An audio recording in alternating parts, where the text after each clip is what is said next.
et bienvenue dans ce nouvel épisode de Successful Anonymous. C'est l'épisode 61 et c'est un épisode révolutionnaire, ou plutôt c'est un épisode qui va te parler de cette révolution dans mon business. Je vais faire une annonce assez importante en fin d'épisode, donc reste bien jusqu'à la fin. Mais il ne s'agit pas que d'un épisode où je te parle de moi, où je te parle de mon business, mais plutôt c'est un épisode où ces informations vont être en arrière-plan, histoire de pouvoir en tirer des leçons, des informations et des sagesses, je l'espère, au final.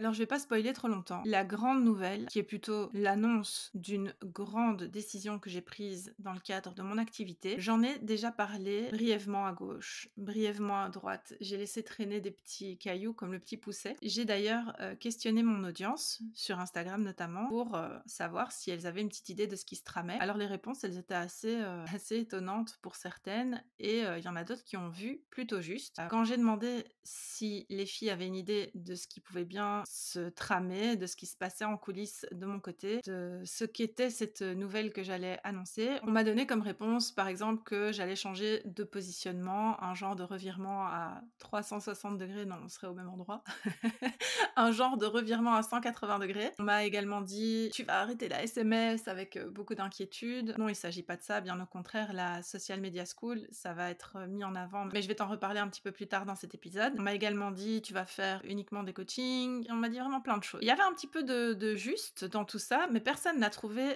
la réponse. En fait, ce qui va se passer, c'est que je vais retirer de la vente mes formations LinkedIn, Pinterest et Canva. Donc elles vont pas totalement disparaître puisque les personnes vont conserver leurs accès, du moins tant que les formations seront suffisamment à jour pour pouvoir être utiles. Mais ce qui est important en fait de se dire, c'est pourquoi est-ce que cette personne, c'est-à-dire moi, sort ces formations du circuit de vente. Le pourquoi de cette décision, c'est que tout d'abord, je me suis aperçue que c'était quelque chose de chronophage en termes de mise à jour, en termes de refonte, en termes de suivi, de tracking des nouveautés, en termes de groupe à nourrir, groupe de soutien j'entends par rapport aux formations, etc. Et ça c'est hyper important parce que mon business se tourne de plus en plus, il l'est déjà mais il se tourne encore davantage vers une relation cliente haut de gamme, et le fait de ne pas avoir un groupe de soutien dans lequel ça discute beaucoup, dans lequel je suis présente spontanément tout au long de la semaine par exemple, et des choses comme ça m'a beaucoup dérangée. Le fait, comme je te le disais, de devoir faire attention aux mises à jour, aux refontes, etc. Ça a vraiment été le gros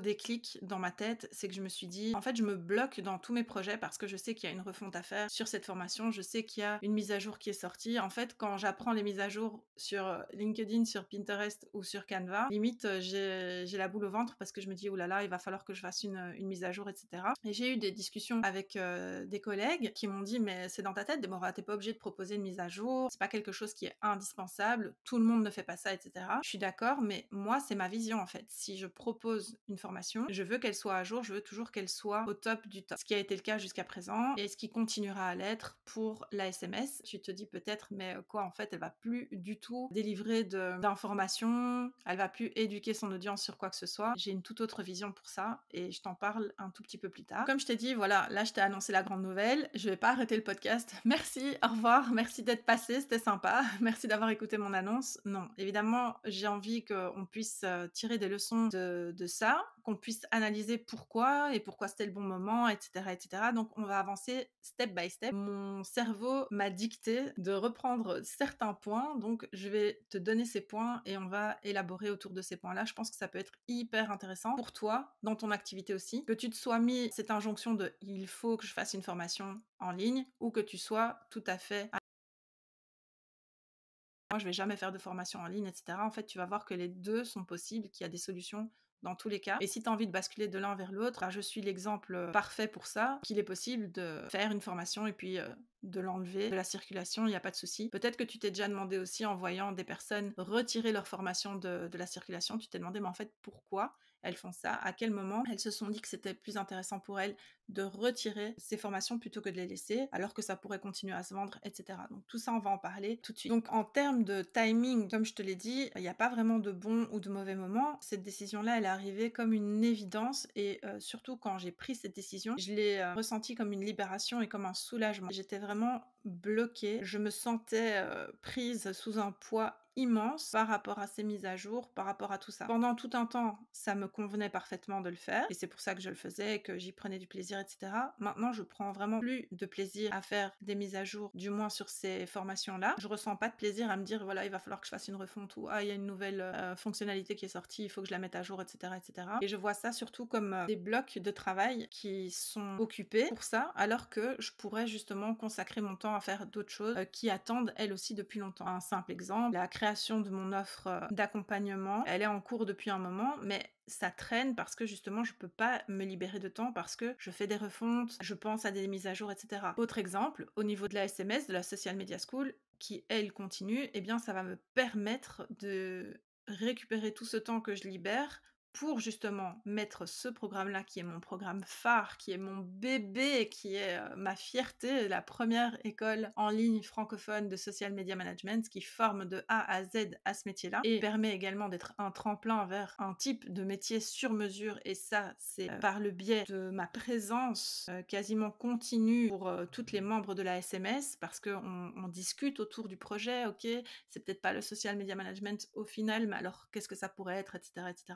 Justement, je me libère du temps pour pouvoir être encore plus disponible pour la Social Media School, pour pouvoir faire justement de belles et bonnes refontes pour ce programme-là, qui est mon programme le plus complet. Il reprend tout un panel de compétences et d'expertise que j'ai à offrir assez vaste et assez large, puisqu'il part de la définition de l'activité, forcément c'est sous l'axe du social media management, mais quand même on retravaille toutes les fondations business, puisqu'on parle de la cliente idéale, on parle de l'avatar, on parle du positionnement, on parle de tout ça. Ensuite il y a toute une partie boîte à outils où on voit comment échanger et communiquer avec les clientes, comment on met les mains réellement dans le cambouis, et puis l'acquisition de l'expertise sur les réseaux sociaux, gérer justement les comptes d'autres personnes, plus une partie qui concerne le après. Qu'est-ce qu'on peut faire après, justement, quand on se dit que le social media management, c'est peut-être plus à 100% ce qu'on a envie de faire, ou qu'on a envie de faire autre chose que de la prestation de service. Qu'est-ce qu'on peut faire? Donc ça, c'était la parenthèse, mais le fait de ne plus me consacrer à ces 3 formations-là me permet d'utiliser et d'exploiter ce temps, notamment pour la Social Media School. Aussi, la formation Canva, elle fait exception, puisqu'elle sera toujours disponible en tant que bonus offert dans la Social Media, puisque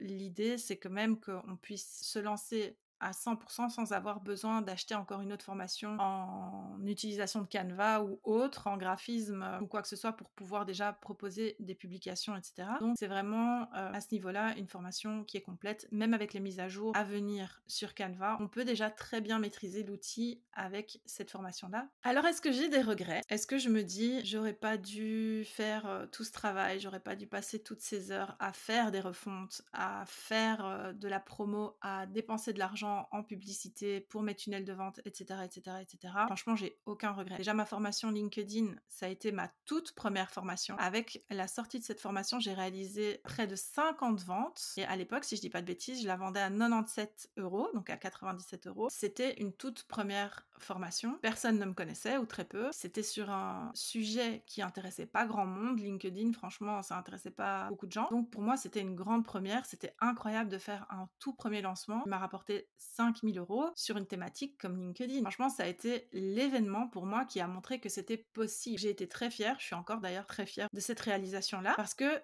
j'ai aussi permis à des centaines de femmes de découvrir cette plateforme, de découvrir comment ça fonctionne, pourquoi c'est intéressant pour elles, de démocratiser un petit peu le fait d'utiliser LinkedIn, etc. Concernant Pinterest, ça a été incroyable aussi comme accueil. Ça m'a permis d'appuyer mon expertise sur le sujet, puisque je proposais des prestations en freelancing d'abord sur Pinterest. Ça a été ma porte d'entrée dans l'entrepreneuriat. Du coup, j'ai pu vraiment montrer toute mon expertise à ce sujet-là. Et ça a été très bien accueilli. J'ai eu beaucoup de retours encore aujourd'hui d'ailleurs sur la formation Pinterest. Et en ce qui concerne Canva, ça a été un challenge incroyable, puisque j'ai réussi à mettre en place cette formation de fou avec un contenu incroyable en un temps record. Elle sert actuellement plus de 200 personnes pour justement prendre connaissance de toutes les possibilités qu'il y a à exploiter Canva. Et c'est un outil incroyable. S'il y a vraiment un outil à utiliser dans son activité, c'est Canva. Il est pas cher, il est même hyper performant en version gratuite. Et bon, comme je te disais, les craintes qui accompagnent ce genre de décision, donc de se dire voilà, je supprime ma formation de mon écosystème, de mon système de vente et d'offres, etc. Les choses un peu négatives qui peuvent en découler et les choses négatives qui te viennent en tête, c'est que tu passes énormément d'heures de travail entre la création initiale, les refontes, le support, le suivi, les mails de lancement ou pour répondre aux questions, etc. L'argent que tu dépenses en pub pour un tunnel de vente et tout et tout. Donc surtout, c'est une sacrée remise en question parce que tu dois passer au-delà du mais on va croire qu'en fait je les retire parce qu'elles se vendent pas, ou on va croire que je les retire parce qu'elles sont nulles, ou on va croire que je les retire parce que ceci et parce que cela, mais en réalité non. Si tu retires, en tout cas pour moi c'est comme ça, si je retire ces formations qui fonctionnent et pour lesquelles j'ai une gratitude,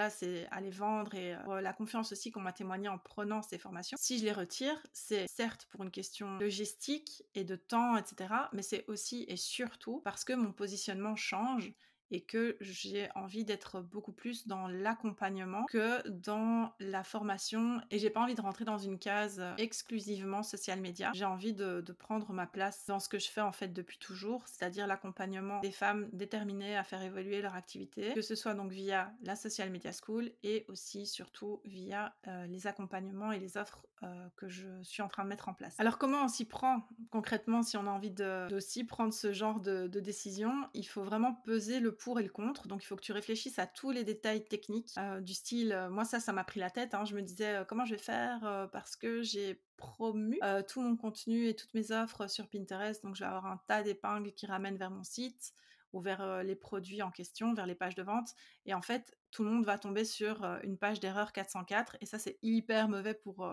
mon référencement, donc comment je fais et tout. Donc ça il faut bien réfléchir à ce que tu veux mettre en place, est-ce que tu veux rediriger vers autre chose, est-ce que tu veux rediriger vers ta page d'accueil, etc., etc. Pour penser aussi à tes tunnels de vente, il va y avoir un gros trou à ce niveau-là. Faut supprimer tes séquences email liées à la vente de tes produits. Il faut aussi regarder les freebies qui ramènent vers ces produits, donc que ce soit via des tunnels de vente ou pas. Il faut vraiment voir comment je vais dire ça, faut voir l'image globale, quoi. Voir le tableau de loin pour ne rien oublier et que tout ça reste cohérent et que tu sois pas en train de te tirer une balle dans le pied, ne serait-ce qu'au niveau, comment je vais dire ça, ne serait-ce qu'au niveau technico-technique, pratico-pratique. Alors il y a un gros avantage à cette prise de décision, forcément, c'est que je vais pouvoir me consacrer pleinement à l'accompagnement, qui est le domaine où je suis la plus efficace par la grâce de Dieu. C'est aussi à l'heure actuelle ce qui nourrit le plus mon âme. Et ça, c'est tellement important. Je fais que te le répéter tout le temps, tout le temps, tout le temps. Il faut que tu fasses ce qui te fait vibrer. Il faut pas que tu continues à faire les choses juste parce qu'on t'attend sur ces choses-là ou juste parce que tu es bonne dans cette chose-là ou quoi que ce soit. Il faut que tu les fasses parce que ça te nourrit. Et moi, c'est ça qui nourrit mon âme actuellement. J'aime ce contact privilégié entre deux personnes ou au sein d'un groupe de personnes. J'aime être témoin d'évolution et de transformation. Et surtout, j'aime être un rouage de ces prises de conscience. C'est aujourd'hui ce qui me plaît le plus et c'est aujourd'hui ce pourquoi je témoigne le plus de reconnaissance, c'est de pouvoir faire partie de ces systèmes-là. Donc ça va aussi me permettre, comme je te le disais, de donner toute mon attention à un seul gros programme, donc avoir mon fameux programme signature, qui l'est déjà depuis toujours, mais ce sera beaucoup plus clair, on va gagner énormément en clarté par rapport à tout ça, puisque je vais conserver uniquement la SMS au format classique et conventionnel, on va dire, de formation. Il y aura une ultime, je sais pas, mais il y aura une nouvelle refonte d'ailleurs pour la SMS. Je vais continuer les mises à jour et l'ajout de contenu au fil du temps, donc ça c'est vraiment génial parce que c'est ça que je vois pour cette formation-là. Et du coup, je soulignais cette question en début de podcast. Est-ce que les formations, c'est vraiment fini? Est-ce que je ne vais plus essayer d'enseigner ou d'apporter des nouvelles choses à mon audience? Est-ce que les formations, c'est fini? C'est ça la question. Alors, oui et non. Au format traditionnel ou conventionnel qu'on imagine des formations, comme je te le disais, oui, c'est terminé. En tout cas, pour le moment. Comme tu le sais, moi, je suis partisante de la liberté de changer d'avis. On fait ce qu'on veut, en fait. On écrit les règles, on fait ce qu'on veut. Et donc, actuellement, oui, c'est terminé, sauf pour la Social Media School, sous ce format, en tout cas conventionnel. Par contre, moi, ma vision par rapport aux offres que je veux apporter, elle est un peu celle des produits éphémères qui apparaissent et disparaissent au fil des saisons, un peu comme les collections textiles. tu vois, printemps, été, automne, hiver, etc. Et on peut aussi le voir un peu comme un pop-up store, quoi. Donc, on va voir des masterclass, on va voir des workshops, on va voir un style de formation au final, un style d'éducation. On va dire ça comme ça. Et ça va être éphémère. Et surtout, je vais pouvoir les proposer en direct, en replay, et les supprimer comme j'en ai envie. Ce sera vraiment un contenu à consommer sur l'instant. Ce sera vraiment les rendez-vous à ne pas manquer parce qu'on ne sait pas combien de temps ça va rester. On ne sait pas si ça va revenir. Donc, on est dans cette vision de mouvement. Il n'y a rien qui est figé et ça peut être supprimé, ça peut être proposé, etc., etc. Mais voilà, on n'est pas dans les injonctions et dans les choses très rigides. On est dans la fluidité et le mouvement. Voilà, c'est ma vision actuellement autour de ce que j'ai envie de proposer dans mon activité. Du coup, c'est une grosse décision pour moi. C'est, comme je te dis, révolutionnaire. Quand j'ai commencé, j'aurais jamais imaginé qu'après tout le boulot et tout le temps que j'ai mis, toute l'énergie, les tripes là que j'ai mis dans mes formations, etc. J'aurais jamais imaginé les retirer à un moment donné. C'est pas quelque chose que je pouvais concevoir. Et aujourd'hui, je conçois pas de pouvoir les laisser. Donc c'est important toujours de t'écouter et de faire ce qui te semble juste, sans écouter le bruit autour de toi. Alors pour saluer dignement le départ de mes formations, pour les remercier une dernière fois d'être là, je propose une offre de 25% sur chacune d'entre elles et il y a un prix plus intéressant sur le bundle de ces 3 formations pour les personnes qui prendraient les 3, sachant que dans 10 jours, elles quitteront définitivement la circulation et comme je le disais, elles seront toujours accessibles aux personnes qui auront acheté ces formations jusqu'à ce qu'elles soient obsolètes et là, elles disparaîtront totalement. Bien sûr, les personnes seront prévenues. On supprime pas une formation comme ça, on envoie un mail, on permet de télécharger les vidéos, etc. Mais il sera plus possible de se procurer ces formations-là. Donc si toi, t'es intéressé par une stratégie sur LinkedIn, sur Pinterest, ou que tu as envie de prendre Canva en main, c'est le moment, c'est l'instant. Déjà, c'est une bonne chose de vouloir faire ça. Mais donc vraiment, c'est là, dans 10 jours, ce sera plus possible. Donc ne tarde plus trop. Et si tu as des questions, si tu as envie d'échanger autour de ce sujet-là, je trouve que c'est un sujet passionnant. Les grandes décisions comme ça, c'est toujours... on s'installe dans une zone inconfortable, mais après, c'est pour un plus grand bien. Donc, si tu as envie d'échanger là-dessus, si tu as eu l'occasion d'écouter cet épisode et que tu passes par là, que ce soit sur Insta, sur YouTube ou peu importe, je te serais vraiment reconnaissante de m'en informer, de me dire ce que tu en as pensé, de me donner ton avis un petit peu sur tout ça. Et voilà, ça me ferait énormément plaisir de pouvoir échanger autour de cette question avec toi. En attendant, moi je te dis à la semaine prochaine et prends bien soin de toi.